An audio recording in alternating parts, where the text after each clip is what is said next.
Swastiastu. Om Swastiastu. Halo pemirsa, apa kabar Anda hari ini? Semoga selalu dalam keadaan sehat. Saya Made Sukadana Karang kembali hadir dalam Perempuan Bali Bicara tentunya. Pemirsa, dalam menghadapi era digitalisasi yang tentunya memberi dampak bagi kehidupan, baik itu dampak positif maupun negatif, perlu adanya kecakapan dalam mengelola dan memanfaatkan teknologi tersebut.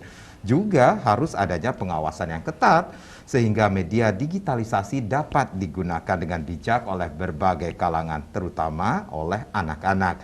Disinilah dituntut peran orang tua, keluarga dalam memberikan pendampingan, pengawasan, dan pemahaman terhadap penggunaan teknologi tersebut. Baik, di Dialog Perempuan Bali Bicara hari ini kita akan mengambil sebuah tema bagaimana keluarga tanggap dan paham digitalisasi. Sudah hadir dua narasumber yang akan kita ajak berbincang-bincang mengenai topik kita pada hari ini. Langsung saja saya sapa, ada Ibu DRA Nimade Swastini MSI atau yang akrab dipanggil Bu Kadek. Beliau adalah Sekretaris Tim Penggerak PKK Provinsi Bali. Om Swastiastu Bu Kadek. Om Swastiastu Made. Kenapa tiga trennya ki? Becing ya. Baik, semua sudah hadir di studio pada hari ini Bu Kadek, dan yang pastinya hari ini senang sekali saya bisa ketemu dengan Ibu Ayu kembali. Ada Ibu AKBP Gusti Ayu Putu Swinaci SIK MIK. Beliau adalah Kasubdit 5 Siber Ditreskrimsus Polda Bali. Om Swastiastu Bu Ayu. Ini pertemuan keberapa kali ini Bu? Ya, kita udah beberapa kali ya. Beberapa kali ya Bu ya. Dan kalau kita ketemu ini selalu ngomongin tentang kasus-kasus yang terjadi di Bali khususnya Ibu ya. Dan ini pun sudah akan kita bahas nanti ya Bu ya. Ibu Ayu, terima kasih sudah hadir di studio tentunya. Terima kasih juga kesempatan yang diberikan pada kami. Baik Bu Ayu. Dan yang pastinya Bu Kadek, kalau kita berbicara tentang peran PKK nih sendiri, Ibu melihat gak sih? Ibu kan selalu mendampingi Ibu Ketua Tim Penggerak PKK ke lapangan, kemudian tentunya dampak digitalisasi di masyarakat seperti saat ini, seperti apa Ibu melihat di lapangan Ibu?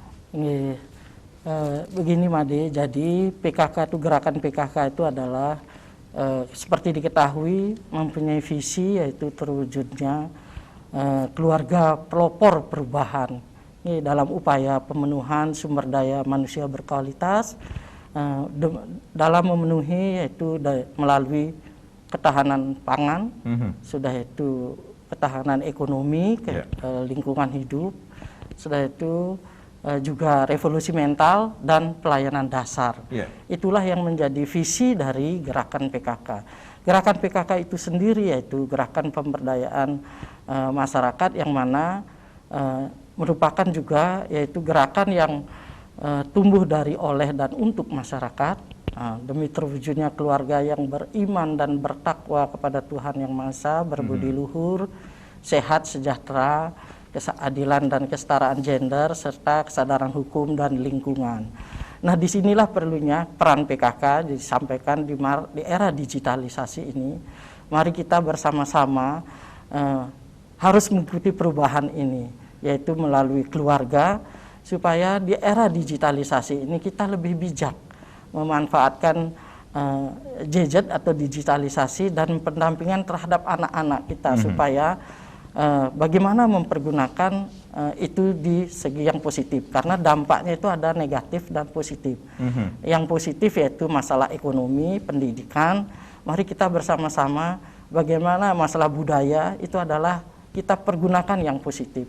Di yang negatifnya itu adalah sangat berbahaya apabila kita orang tua tidak paham terhadap digitalisasi tersebut. Jadi kita harus memahami, walaupun kita sudah istilahnya sudah orang tua, tetapi tetap kita mau tidak mau, suka tidak suka, di era digitalisasi ini kita harus paham, sehingga pendampingan terhadap anak betul-betul kita bisa mendampingi, memberikan model seperti apa sehingga anak itu bisa menggunakan media tersebut dengan hal-hal yang positif yang cukup di usianya. Jadi bisa dikatakan ini peran seorang ibu dalam keluarga ini sangat penting sekali di era digital ini sendiri, Bu. Iya, Made. Jadi di era digitalisasi ini mau tidak mau kita harus mengikuti. Ini harus perubahan yang sangat pesat, di mana orang tua juga dituntut, tidak saja anak-anak, tetapi orang tua juga dituntut untuk memahami, menggunakan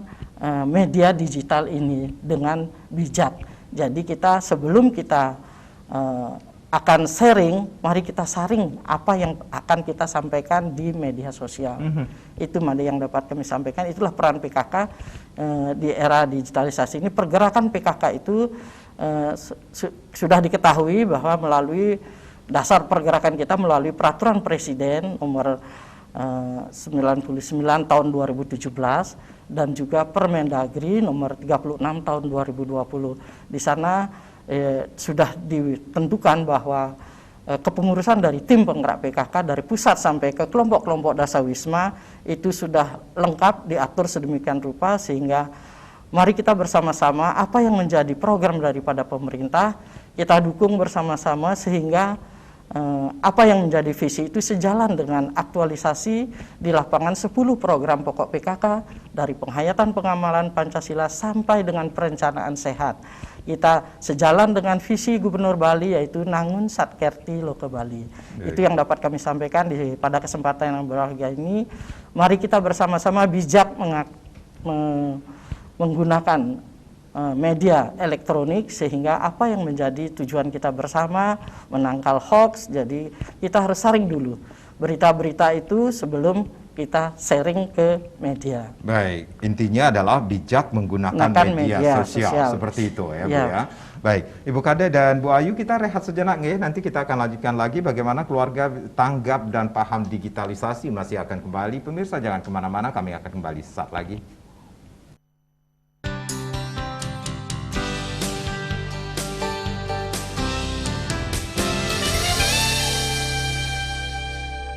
Ya, terima kasih Anda yang baru saja bergabung bersama kami. Masih dalam dialog Perempuan Bali Bicara, bagaimana keluarga tanggap dan paham digitalisasi masih menjadi topik kita pada hari ini. Masih bersama Ibu Kade dan Ibu Ayu dari Polda Bali tentunya sudah hadir di studio. Baik, Ibu Kade, berarti apakah setiap ibu rumah tangga bisa dikatakan ini ibu-ibu PKK, kalau kita berbicara tentang peran PKK ini sendiri harus menguasai teknologi informasi di era digital ini sendiri, Ibu? Ya, menurut Ibu? Menurut kami seperti apa yang tadi disampaikan, tidak semuanya paham. Karena kami sebagian besar juga, apalagi kami di tim penggerak PKK provinsi, sebagian besar itu sudah lansia ya, sudah 60 tahun ke atas, sudah hampir 70 lah kita. Nah itu, jadi mau tidak mau seperti tadi yang kami sampaikan, suka tidak suka kita harus mengikuti era ini. Baik. Jadi kita harus paham terlebih dahulu, sudah itu kita tanggap. Tanggap di sini, kenapa kita mengakui tanggap dan paham terhadap digitalisasi, karena ini adalah salah satu program unggulan dari tim penggerak PKK provinsi. Jadi tim penggerak PKK adalah salah satu program unggulannya, yaitu PKK Gagah Bencana.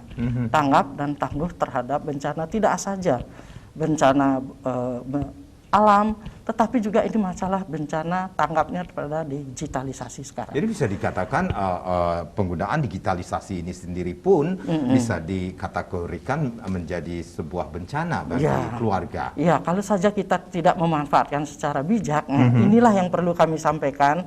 Pada kesempatan yang berbahagia ini, kami dari tim penggerak PKK tidak punya ahlinya. Pada kesempatan yang ini kami menggandeng dari Polda untuk menyampaikan apa-apa yang boleh dan apa-apa yang tidak.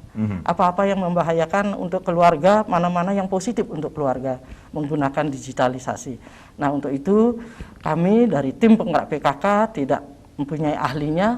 Yang punya ahlinya adalah dari Polda, dari unit cyber. Untuk itu kami mengundang beliau untuk ikut dalam dialog interaktif pada kesempatan yang berbahagia ini. Mudah-mudahan para pemirsa, kader-kader di seluruh Bali utamanya dapat mengetahui, dapat pemahaman yang pas tentang digitalisasi. Baik, baik. Saya ke Ibu Ayu. Bu Ayu, kita disuguhi banyak sekali. Kita sudah mengetahui situasi saat ini, berdiam di rumah saja, kemudian kemampuan anak-anak juga semakin canggih lagi ini dalam penggunaan digitalisasi niki sendiri. Ibu memiliki data tentunya, bagaimana dengan data angka kejahatan dalam dunia digitalisasi ini sendiri, Bu, akhir-akhir ini? Ya, baik, terima kasih Pak Arang. Pada kesempatan ini saya dapat menjelaskan bahwasanya saat ini kita seluruh dunia, bahkan sedang dihadapkan masa pandemi kan gitu Iya. ya. Otomatis segala kehidupan, aspek kehidupan itu beralih ke komunikasi yang menggunakan digitalisasi. Yang awalnya menggunakan media konvensional, saat ini komunikasi beralih ke menggunakan segala macam aspek kehidupan, menggunakan aspek digitalisasi, kemudian melalui kanal-kanal atau media sosial yang telah disiapkan oleh platform. Iya. Nah, secara tidak langsung, otomatis segala aktivitas komunikasi itu berlangsung di media sosial, ya, di media sosial. Kemudian tidak semua komunikasi percakapan yang dilaksanakan oleh masyarakat kita, tentunya masyarakat yang menggunakan gadget, yang seperti yang sudah disampaikan Bu Kadek tadi, tidak semuanya paham. Belum semuanya paham menggunakan gadget secara bijaksana yang sudah disampaikan Bu Kadek. Sehingga kegiatan-kegiatan atau komunikasi-komunikasi yang tidak bijaksana ini muncullah akhirnya sebuah perbuatan-perbuatan yang melanggar aturan-aturan yang digariskan di dalam berkomunikasi di media digital. Nah, tadi Pak Kadek menanyakan bagaimana kondisi angka kejahatan di masa saat ini. Dapat saya jelaskan, dari 2019 atau awal 2020 telah ditetapkan pandemi ini sebagai wabah, sehingga masyarakat kita itu dibatasi segala kegiatannya, ya, segala kegiatan bersosialisasi untuk bertemu langsung. Secara nasional, ya, secara nasional angka kejahatan di ruang siber nih terutama, ya, di ruang siber itu mengalami peningkatan. Ini secara nasional. Secara nasional. Secara nasional. Termasuk juga di Bali, Bu? Oke, nanti saya jelaskan. Baik. Dengan catatan, ya, angka yang meningkat ini tidak semua kejahatan yang meningkat. Hanya beberapa kejahatan secara nasional yang meningkat, seperti kejahatan pencemaran nama baik, penipuan online, sama akses ilegal atau illegal akses. Namun secara regional Bali, ya, secara regional di Bali, angka kejahatan itu secara kuantitas mengalami penurunan dengan catatan. Ya, dengan catatan. Beberapa angka kejahatan secara umum ini ada angka-angka jenis-jenis kejahatan yang mengalami peningkatan. Ya, seperti tadi secara nasional itu mengalami peningkatan, yaitu kejahatan pencemaran nama baik. Itu menduduki posisi pertama secara nasional. Tapi secara regional Bali menduduki peringkat pertama adalah penipuan online. Berikutnya baru pencemaran nama baik. Kemudian di Bali yang paling spesialis adalah kejahatan illegal access atau skimming. Itu yang mengalami peningkatan. Tetapi secara umum angka kejahatan secara kuantitas itu mengalami penurunan. Seperti itu. Kenapa bisa terjadi hal seperti itu? Tentunya ada alasan yang akhirnya menjadikan kejahatan itu secara nasional juga meningkat seperti itu. Baik, dapat saya jelaskan bahwasanya tadi di awal penyampaian bahwasanya saat ini masyarakat kita itu lebih dominan komunikasi menggunakan media sosial. Ya, segala aktivitas kehidupan menggunakan media sosial. Tentunya, tentunya segala komunikasi itu masyarakat kita tuh belum semuanya paham terkait aturan-aturan yang membatasi komunikasi itu. Jadi kenapa bisa angka kejahatan beberapa jenis kejahatan ini naik? Karena pertama masyarakat itu di awal tahun 2020 ini mereka dibatasi kegiatan secara bersosialisasi secara langsung. Dengan adanya pembatasan aktivitas, otomatis masyarakat kita itu satu, pikiran mereka itu mungkin merasa aturan-aturan yang ditetapkan oleh pemerintah itu merasa masyarakat ini dibatasi, ya, dibatasi. Ada sebagian masyarakat yang menerima aturan ini, ada sebagian masyarakat juga yang merasa terkungkung kebebasannya, dibatasi kebebasannya, sehingga mereka melampiaskan segala komunikasinya di dalam media sosial. Komentar-komentar yang tidak sepantasnya diunggah, nah, kemungkinan karena ketidaktahuannya dengan aturan yang ada, sehingga masyarakat kita mengunggah hal-hal yang tidak sepantasnya diunggah. Nah, setelah mereka mengunggah, kemudian dihadapkan dengan aturan, baru mereka tahu bahwa perbuatan-perbuatan ini adalah perbuatan yang melanggar. Jadi ada perbuatan yang melanggar kesusilaan, pencemaran nama baik, dan lain-lainnya. Kemudian yang kedua, aktivitas yang tadinya masyarakat melakukan usahanya, mungkin ya usahanya secara konvensional, ketemu langsung dengan rekan kerjanya, rekan bisnisnya. Saat ini mereka komunikasi di media sosial. Nah, masyarakat kita itu belum paham modus-modus penipuan-penipuan oleh pelaku untuk menjerat korbannya. Mulai dari mereka diiming-imingin dapat cashback dari Allshop, kemudian mendapat kemudahan-kemudahan dari perbankan, atau mungkin ada perubahan-perubahan dari sistem perbankan yang dilakukan oleh oknum pelaku.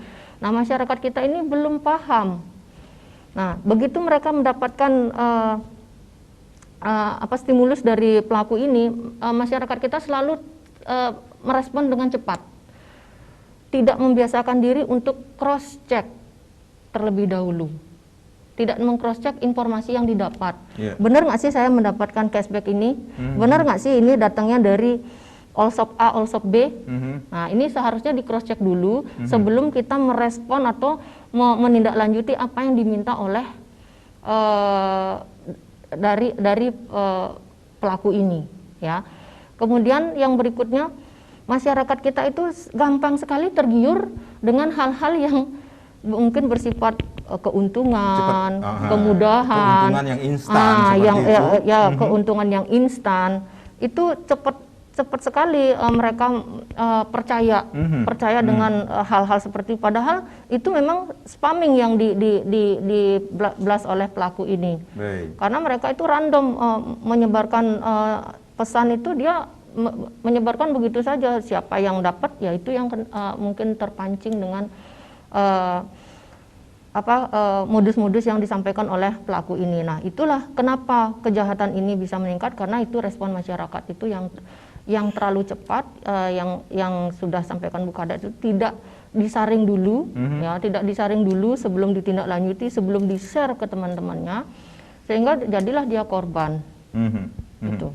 Jadi bisa dikatakan ini tindak kejahatan yang ada di Bali ini, khususnya di Bali ini sendiri, karena memang ada mereka yang mengadu, seperti itu kah Ibu? Ya, betul. Selain ada mereka yang mengadu, kita juga menemukan beberapa konten-konten yang memang perlu kita lakukan edukasi, kemudian penegakan hukum, sehingga masyarakat kita itu tidak mudah terpapar hal-hal yang negatif atau konten-konten negatif. Nah, saya sependapat dengan Ibu Kadek tadi bahwasanya di dalam komunikasi terkait dengan anak-anak terutama, karena anak-anak dan perempuan ini adalah kaum yang sangat rentan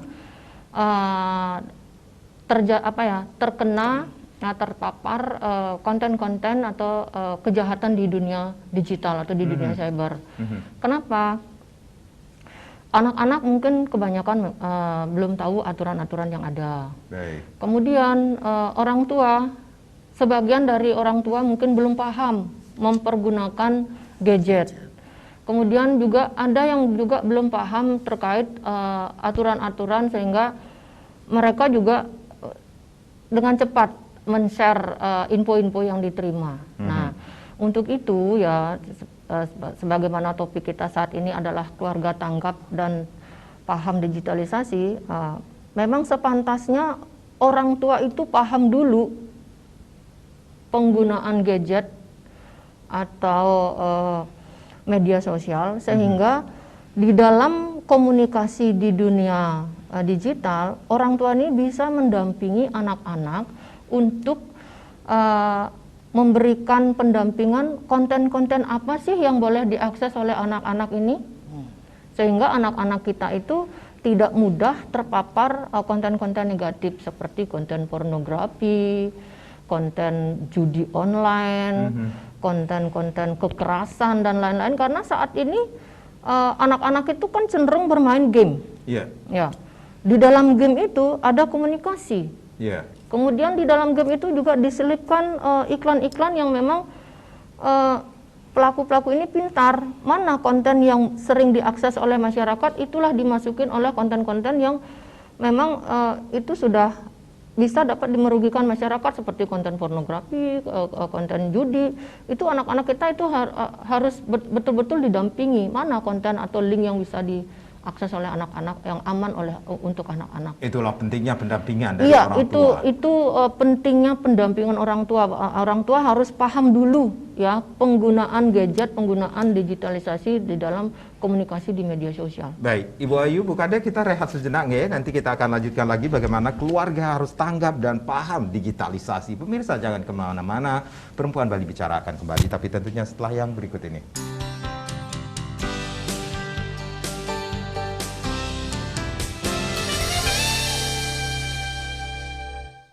Ya, bagaimana keluarga harus tanggap dan paham digitalisasi, masih bersama Ibu Kade atau Ibu Made Swastini MSI. Beliau merupakan sekretaris tim penggerak PKK Provinsi Bali, dan yang pastinya terima kasih sekali lagi Ibu Ayu AKBP Gusti Ayu Putu Swinaci SIK MIK. Beliau adalah Kasubdit 5 Siber Ditreskrimsus Polda Bali. Hari ini sengaja kita datangkan di dialog Perempuan Bicara tentunya. Perempuan Bali Bicara tentunya. Bu Kade, kalau tadi Bu Ayu sempat mengatakan bahwa anak-anak sangat dan wanita ini, perempuan ini rentan sekali terpapar yang namanya kejahatan di digitalisasi niki sendiri. Apakah Ibu melihat nggak dampaknya terhadap perilaku anak-anak terhadap perkembangan digitalisasi niki sendiri, Ibu? Ya, itulah yang kita perlu dari peran PKK di sini, yaitu anak-anak, di mana ibu-ibu harus lebih dulu paham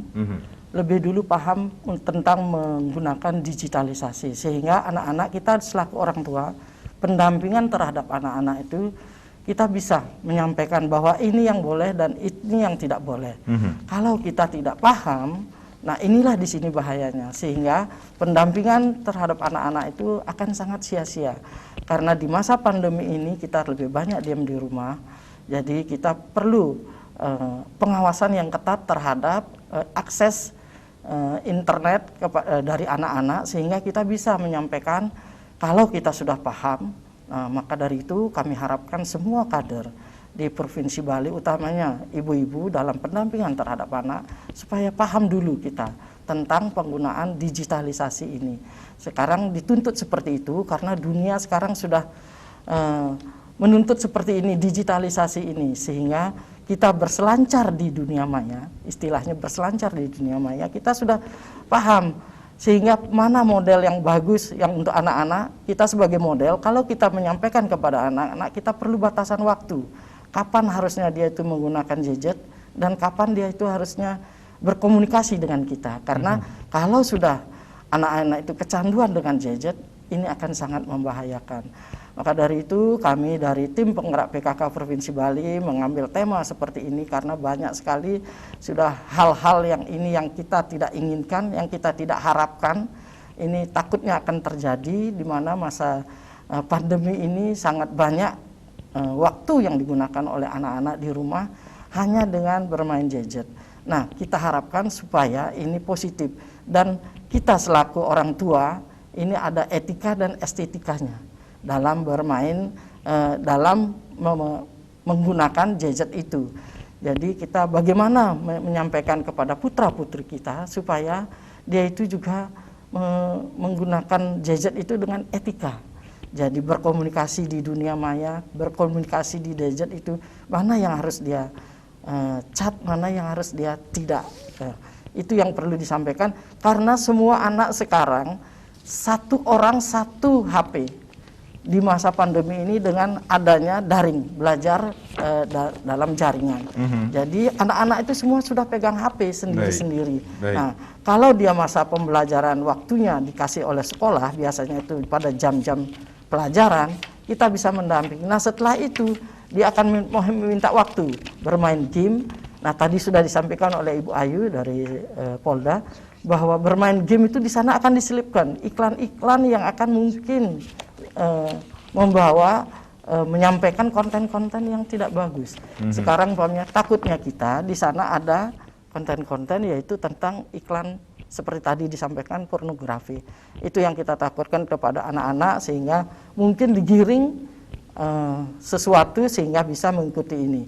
Kami harapkan semua orang tua supaya paham digitalisasi tersebut dan kita memberitahu anak-anak supaya menggunakan dengan batasan-batasan tertentu, sedangkan kita orang tua masih seharian penuh dengan memegang gadget. Nah itulah model. Jadi kalau kita memberi bimbingan kepada putra-putri kita di rumah supaya kita juga menjadi contoh dan memberi contoh yang baik dalam langkah penggunaan gadget ini. Baik, Ibu Ayu, ini yang juga membuat perhatian ya, warning juga bagi kita semua bahwa seperti Ibu Ayu sampaikan kejahatan pencemaran nama baik juga meningkat di tahun 2020 ini, kemudian mereka atau kasus-kasus yang ditangani dari kepolisian adalah kasus karena ada yang mengadu seperti itu. Kemudian bagaimana caranya untuk meredam kegaduhan di media sosial? Adakah upaya dari pihak kepolisian, Ibu? Ya, baik Pak Karang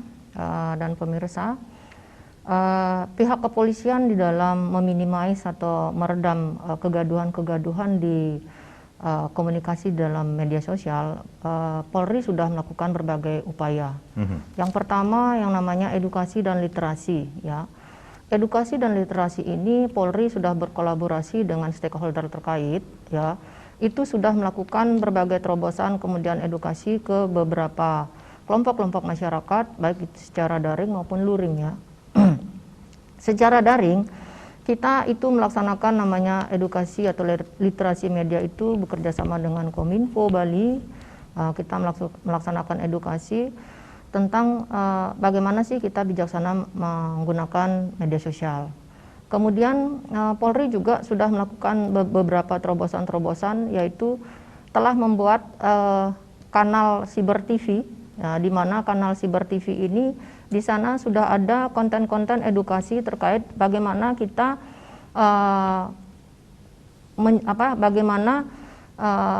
kita sebagai masyarakat itu agar terhindar dari kejahatan di dunia siber atau di dunia digital. Di situ sudah berbagai edukasi bisa diakses oleh siapapun, dimanapun itu bisa diakses di kanal Cyber TV. Di situ kita dapat menemukan edukasi-edukasi terkait kejahatan, modus-modus dan bagaimana cara menghindari kejahatan siber. Kemudian Polri juga telah membuat yang namanya program virtual police, ya. Tugas dari virtual police ini adalah memberikan peringatan, ya, memberikan peringatan kepada unggahan-unggahan atau pemilik akun yang menyebar mungkin konten provokatif, konten-konten yang melanggar aturan, ya.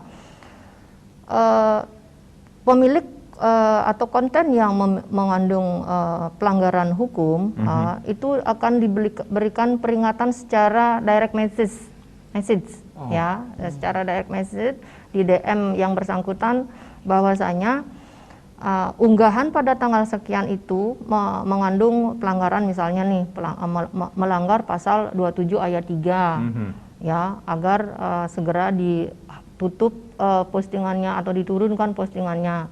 Nah, ketika ini yang bersangkutan sudah menghapus postingannya, kan otomatis berarti sudah mengurangi kegaduhan yang ada di media sosial. Tetapi ketika pelaku ini tidak menurunkan atau tidak menghapus postingannya, ya kita akan melakukan proses sesuai dengan aturan yang berlaku. Kita melakukan pemanggilan, koordinasi dengan ahli bahwasanya ini mengandung unsur perbuatan pidana, pasal undang-undang ITE yang dilanggar atau undang-undang yang lain dilanggar. Kita proses sesuai dengan prosedur yang berlaku. Ya, seperti itu program-program yang atau terobosan-terobosan antisipasi Polri kita untuk melakukan pencegahan untuk meminimais masyarakat kita untuk terkena kejahatan siber atau berkomunikasi di dunia digital. Kemudian di dalam segi penegakan hukum, ya dalam segi penegakan hukum kita tidak melulu memproses kasus-kasus yang dilaporkan atau yang kita temukan sebuah pelanggaran ini harus selesai sesuai dengan rule-nya atau sesuai sampai bermuara pelakunya ini dihukum, diketok palu, di penjara. Tetapi Polri melakukan terobosan, yaitu melakukan pendekatan melalui penyelesaian perkara melalui pendekatan restoratif justice. Jadi penyelesaian perkara di luar sidang pengadilan, atau kita memediasi para pelaku kemudian sama korban ini untuk melakukan penyelesaian secara kekeluargaan, ya, sehingga ketika korban ini memaafkan perbuatan dari pelaku dan pelaku juga sadar bahwa perbuatannya itu bersalah dan dia memohon maaf dan menghapus postingannya dan membuat klarifikasi, perkara itu kita selesaikan secara restoratif. Jadi selesai sebelum ke sidang pengadilan. Jadi mediasi pun diberikan wadahnya oleh kepolisian seperti itu, Bu. Makanya di tahun 2021 ini angka kejahatan secara nasional menurun. Ya mungkin itu disebabkan mungkin masyarakat kita sudah paham dan sudah teredukasi terkait modus-modus kejahatan. Ya sebagian masyarakat, ini bukan seluruhnya ya, sebagian masyarakat sudah paham bagaimana cara menghindari modus-modus kejahatan. Kemudian terobosan-terobosan yang dilakukan oleh Polri menyelesaikan kasus dengan restoratif justice ini mungkin itu yang dapat menyebabkan angka kejahatan bisa menurun. Jadi itu program virtual police juga yang dilakukan oleh pihak kepolisian seperti itu. Bagaimana? Ada yang mengatakan bahwa jejak digital tidak bisa dihapus seperti itu. Walaupun mereka sudah men-take down atau menghapus, tapi ada sebagian yang sudah men-share seperti itu. Apa yang harus dilakukan kalau kejadiannya seperti itu, Ibu? Kalau memang seperti itu, ya itu tadi, kita pertama pasti kita melakukan edukasi dulu. Ya, kalau memang dengan cara edukasi kita tidak bisa menyelesaikan permasalahan itu, ya kita lakukan penerapan penegakan hukum sesuai dengan prosedur yang berlaku. Seperti itu. Jadi setiap tindakan dari tidak harus berakhir di pengadilan seperti itu. Betul, ya. Intinya, Bu. Ya, kita kedepankan edukasi dulu. Ya, kedepankan edukasi. Intinya ya kita menyadarkan masyarakat bagaimana menciptakan ruang digital itu yang beretika di dalam berkomunikasi di media sosial. Perlu misalnya klarifikasikah, Bu, dari mereka yang sudah meminta maaf seperti itu? Ya betul, tadi sudah saya sampaikan bahwasanya di dalam restoratif justice ini kita pasti akan didahului dengan beberapa tahapan-tahapan. Yang pertama adanya permohonan maaf dari pelaku ini, ya. Kemudian permohonan maaf itu dibarengi dengan perbuatan klarifikasi, apakah sesuai dengan keinginan dari korban ini, apakah harus klarifikasinya di media sosial, apakah cukup dengan meminta maaf saja, itu tergantung dari pihak korban dengan pelaku ini yang menyelesaikannya. Kita Polri hanya melakukan mediasi sebagai mediator, ya. Apapun itu terakhir ujung-ujungnya nanti korban ini akan mencabut pengaduannya, pelaporannya, sehingga tidak harus bermuara sampai ke meja pengadilan. Ibu tadi mengatakan bahwa setiap orang harus bijaksana dan paham dunia digitalisasinya. Pahamnya sampai di mana? Itu yang menjadi pertanyaan sampai saat ini, Bu. Ya, baik, paham. Paham itu artinya mengerti. Nah, bagaimana caranya kita paham dan mengerti? Nah, saat ini segala informasi kan sudah mudah sekali diakses, didapatkan dengan penyediaan internet, wifi, kemudian platform-platform penyedia media sosial ini sudah disiapkan sedemikian rupa sehingga masyarakat kita itu kan sangat dengan mudah mendapatkan informasi ini. Nah, kalau memang kita mau paham, bacalah sampai akhir informasi yang kita dapatkan. Jangan membaca sepotong-sepotong informasi yang kita dapat, sehingga kita tahu, oh ini informasinya ini benar, oh ini informasinya tidak benar, atau yang namanya disinformasi. Atau mungkin, oh ini beritanya bohong, oh jangan di-share. Nah, seperti itu kita harus paham bahwa ini adalah berita bohong, disinformasi, ataukah memang berita resmi ya yang bermanfaat yang bisa di-share kepada teman-teman masyarakat, keluarga dan lain-lainnya. Nah, seperti itu. Kemudian pahamnya itu kita juga harus tahu, oh link ini berbahaya, link ini bisa dilanjutkan untuk memang benar-benar. Nah, bagaimana? Yaitu kembali cek, recheck dan cross check terkait informasi yang datang ke kita, yang kita dapatkan, sehingga kita terhindar dari hal-hal yang negatif berkomunikasi di ruang siber. Baik, Ibu Ayu, Bu Kadek, kita rehat kembali, nanti kita akan lanjutkan lagi bagaimana keluarga harus tanggap dan paham digitalisasi Niki sendiri. Baik, pemirsa jangan kemana-mana, Perempuan Bali Bicara tentunya masih akan kembali dengan topik kita yaitu keluarga tanggap dan paham digitalisasi, tapi tentunya setelah yang berikut ini.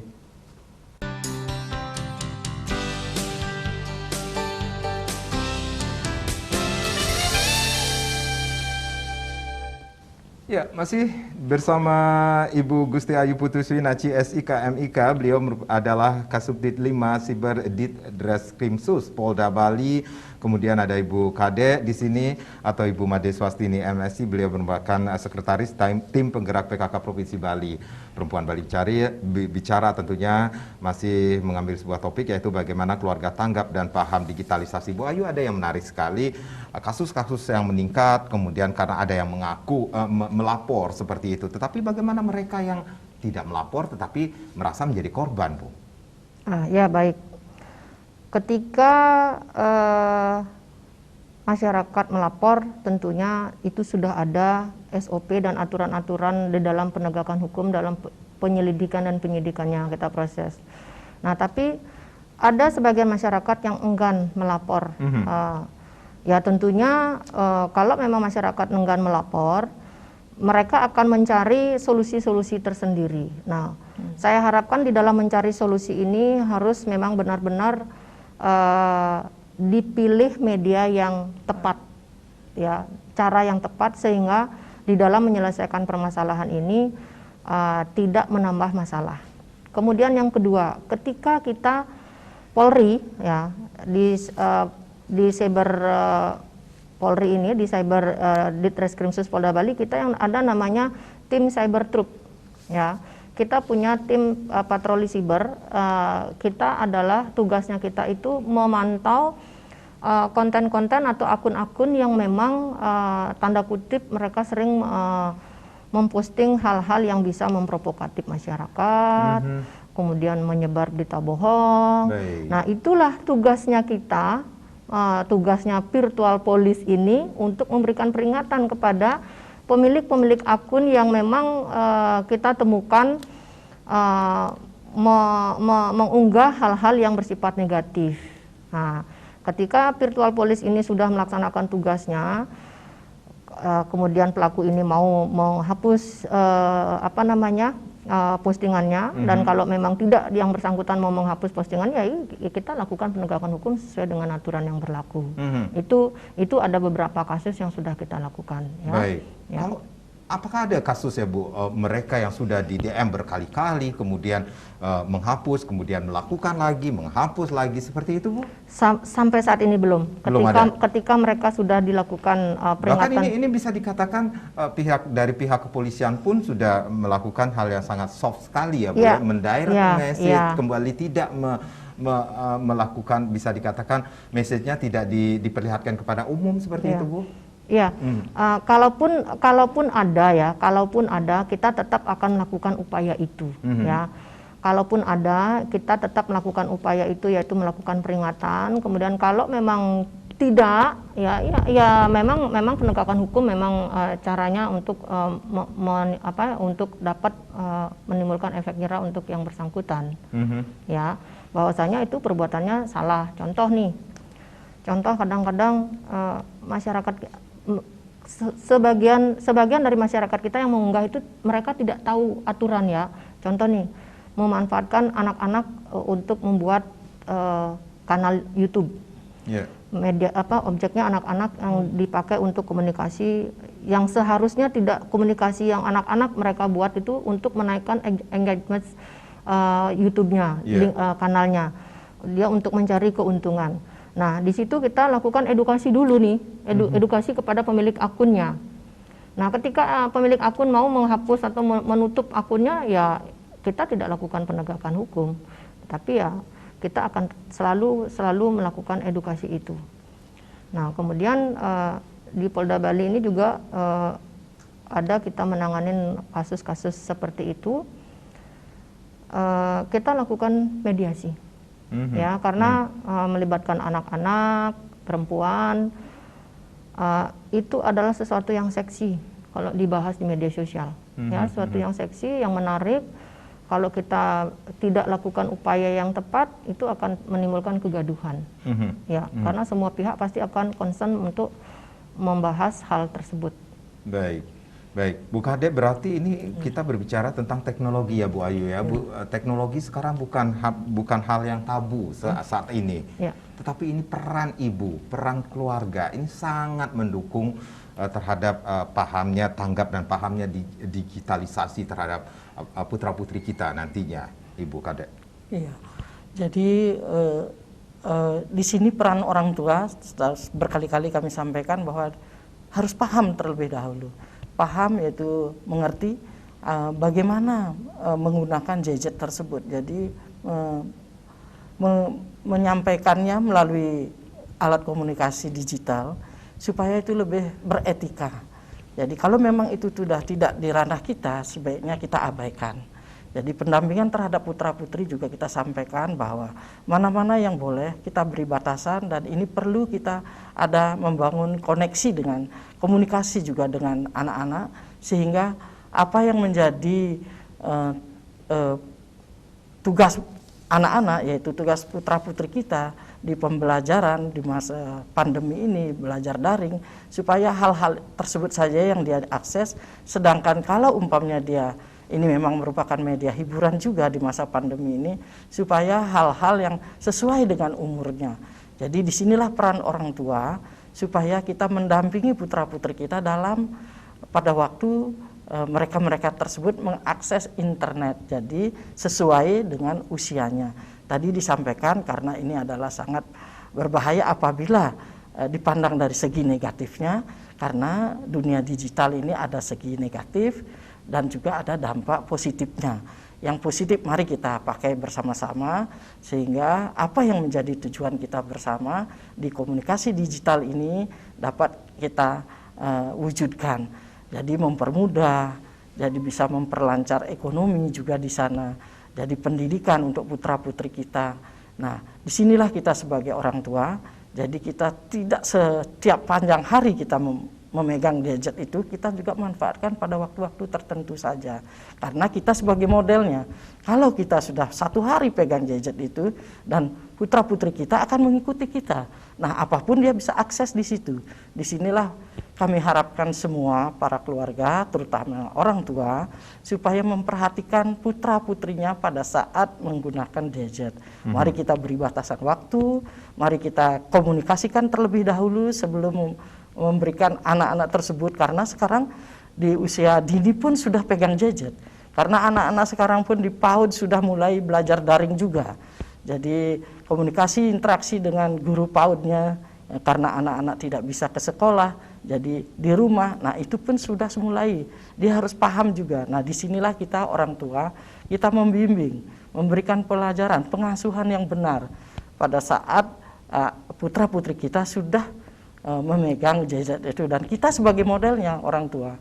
Jadi kita harapkan kita sendiri, jadi kita paham bahwa memang ini adalah juga media hiburan, dan kita berkomunikasi melalui juga gadget. Jadi diharapkan kita menggunakannya sesuai dengan waktu, sehingga kita dapat komunikasi dengan putra-putri kita. Baik, Ibu Ayu, dengan kasus-kasus yang terjadi saat ini, kemudian dengan alasan ketidaktahuan masyarakat, bahkan upaya-upaya sudah dilakukan dari kepolisian, edukasi dan literasi terus digencarkan kepada masyarakat.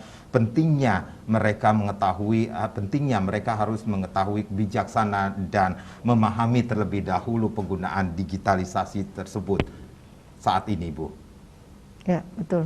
Jadi saya sependapat dengan Bu Kadek bahwasanya di dalam penggunaan komunikasi di media sosial itu, di ruang siber itu, pertama harus disiplin. Disiplin. Ya, disiplin yang pertama. Kemudian yang kedua bijaksana. Ketika disiplin dan bijaksana kita berkomunikasi di ruang siber, otomatis komunikasi di ruang siber itu akan ada etika, yang namanya etika di situ. Ketika etika ini sudah dijunjung tinggi dalam bermedia sosial, tentunya kita akan dapat terhindar dari hal-hal negatif yang dalam penggunaan gadget ini. Baik. Namun demikian ya, kita jangan memandang timbulnya era digitalisasi ini sebagai hal yang negatif saja. Ya, banyak sisi positif yang bisa dimanfaatkan dengan tumbuh kembangnya komunikasi di media sosial. Jadikanlah hal positif ini menjadikan peluang, ya, menjadikan peluang di dalam berkomunikasi di media sosial. Peluang-peluang itu seperti apa? Kemudahan-kemudahan yang disiapkan atau ditawarkan oleh semua penyedia platform ini kita manfaatkan dengan sebaik-baiknya. Yang tadinya kita susah mendapatkan informasi, kita dapat informasi yang gampang. Yang tadinya kita berbisnis di luar secara konvensional, kita sulit mendapatkan pelanggan, tapi dengan menggunakan kemudahan yang disiapkan oleh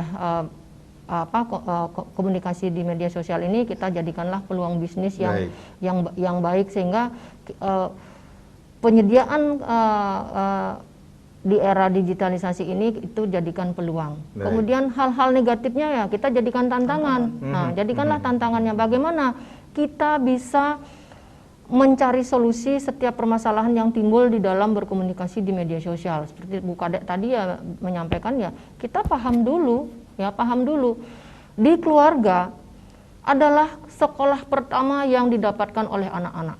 Ya, mereka belajar dari orang tua, dari keluarganya. Disitulah edukasi pertama yang didapatkan dari anak-anak. Ketika edukasinya keliru, salah, ya udah anak-anak ini berarti akan arahnya berarti yang keliru, yang salah. Tetapi kalau edukasinya sudah tepat, penggunaan media sosial sesuai dengan umur, konten yang diakses adalah sesuai dengan umur, sehingga anak-anak ini tidak mudah terpapar oleh hal-hal atau konten-konten negatif. Baik. Karena apa? Tadi pembicaraan tadi di awal bahwasanya penggunaan media sosial yang oleh anak-anak yang tidak mendapatkan pendampingan yang cukup, anak-anak kita akan mudah sekali terpapar oleh konten-konten negatif. Nah, seperti contoh di Polda Bali, kita ada menangani kasus anak-anak awalnya mereka berteman di dunia game. Yeah. Nah, kemudian yang lawan main gamenya ini saya contohkan lawan gamenya ini laki perempuan ya. Yeah. Nah, yang laki ini menawarkan kemudahan-kemudahan oleh perempuannya ini, anak sekolah ini. Aku buatin dah PR-nya, aku buatin dah tugas-tugasnya. Kamu ini dong berpose telanjang, berpose yang lain-lain. Nah, seperti itu ketika anak-anak kita tidak didampingi, terjadilah hal-hal yang itu sangat merugikan anak kita. Ini ada case-nya di Polda Bali. Jangan ini saya berpesan kepada ibu-ibu, kepada orang tua agar melakukan pendampingan yang cukup untuk anak-anaknya ketika anak-anak kita mungkin bermain media sosial, belajar dan lain-lainnya, itu agar tidak terpapar dengan hal-hal yang seperti itu. Nah, yang dirugikan siapa? Yang pertama anak yang bersangkutan, yang kedua keluarga, yang ketiga sekolah. Nah, ketika ini sudah tersebar di media sosial, karena pelaku ini dia akan melakukan yang namanya pemerasan, ya.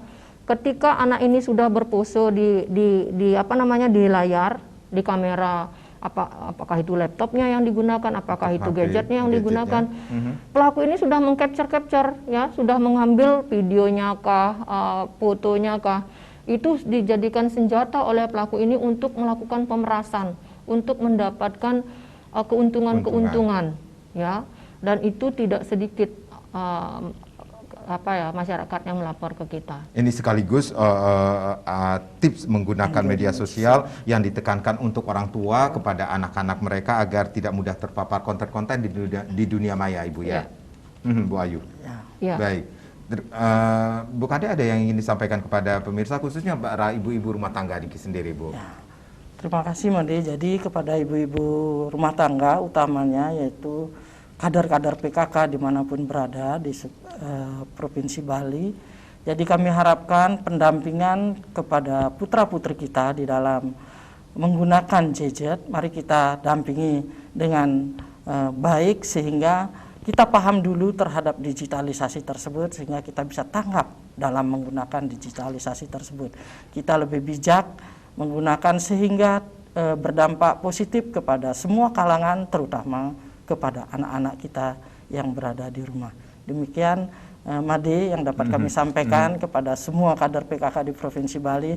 Mari kita bijak dalam menggunakan digitalisasi dan kita paham terlebih dahulu sehingga kita bisa tanggap terhadap digitalisasi tersebut baik dari segi positif maupun negatifnya. Baik. Terima kasih. Baik. Dan yang pastinya ini bisa dikatakan ini disiplin, paham dan bijaksana bermedia sosial. Ibu Ayu, terima kasih. Bu Kade, terima kasih sudah sharing sama di Sekudang Karang. Terima kasih. Kita berjumpa lagi di lain kesempatan.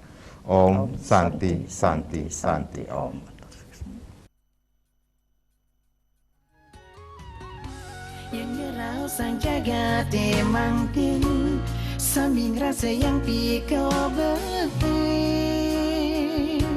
sambilan taler ngerasa yang pakai wahe ulian ulagu mata gumite neng rana yang piko betul